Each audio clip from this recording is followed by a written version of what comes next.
from the Timber TV studios, this is Timber Talk. Here is Brady Goldman and Sawyer Regan. Hello and welcome to our first playoff show of the winter season. I'm Brady Goldman. And I'm Sawyer Regan. We had all four of our varsity teams compete in postseason play last week, so let's start with basketball. Ranked number 28 in Division II in a 10-10 record, the boys last Wednesday night had a preliminary play-in game against Fitchburg, who were seeded 37.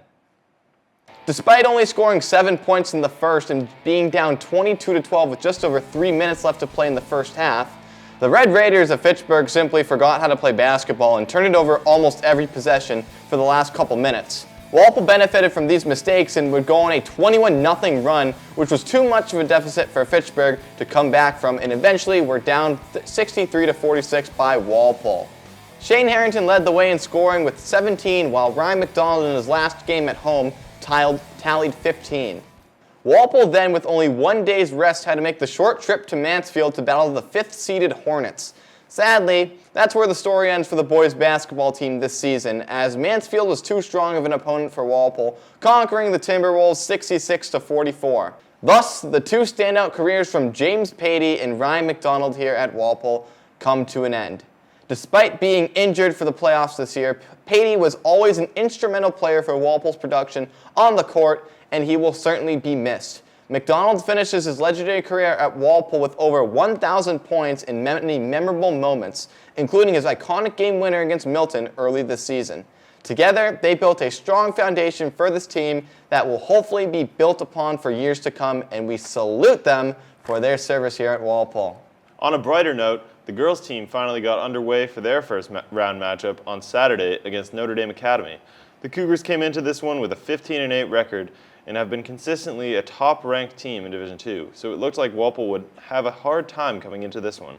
Fortunately, it was anything but that, as Walpole led by as many as 26 in this game and destroyed the Cougars by a final score of 60-34. Tori Adams exploded for Walpole, hitting the first 6 points of the game for the T-Wolves and totaled 21 points.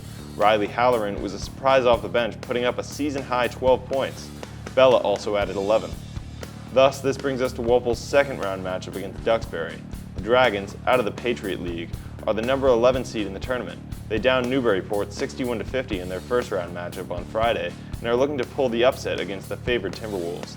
The game is at 6:30 p.m. with Brady and I commentating, so let's hope the Timberwolves can punch their ticket to the Elite Eight for the 5th consecutive year. Boys hockey, after having their game pushed back multiple times due to Dartmouth not having school all of the last week as a result of the snowstorm. Yeah, pretty crazy, Sawyer. The two teams finally got on the ice Saturday night. This game was back and forth heading into overtime 2-2. Luckily, senior Michael Connors was in the right place at the right time and wins the game for Walpole, moving them to the second round, notching their first playoff win since 2023. Thus, the Timberwolves have a collision course with the Red Hawks from Barnstable at the Hyannis Kennedy Rink. Both teams are looking to book their ticket back to the Elite Eight, so it's going to be a rockin' tilt to say the least. The game is at 6 o'clock tonight, coinciding with the girls' basketball game, so there will be plenty of drama for Walpole High School with two huge games happening at the same time.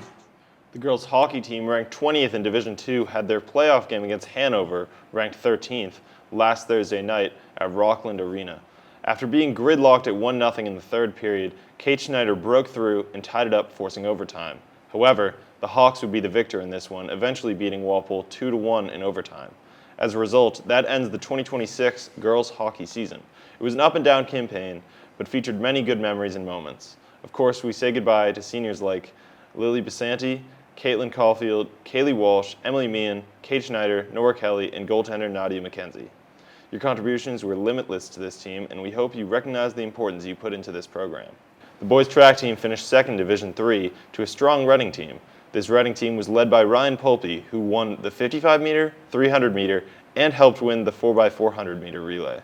Strong performances from Walpole were Jake Stenstrom, who ran a PR of 7.93 in the 55-meter hurdles, coming third, as well as Arnold Aboa-Mensah, who ran a PR of 6.63 to come in fourth. The following week, Nick DeMello was able to come 8th at All States in the shot put. The shuttle hurdles team will be competing at Nationals. And that will wrap up our first show of the winter playoffs. As always, I'm Brady Goldman. And I'm Sawyer Regan. We'll see you next week. And of course, good luck to the boys hockey and girls basketball teams with their pivotal second round matchups this week.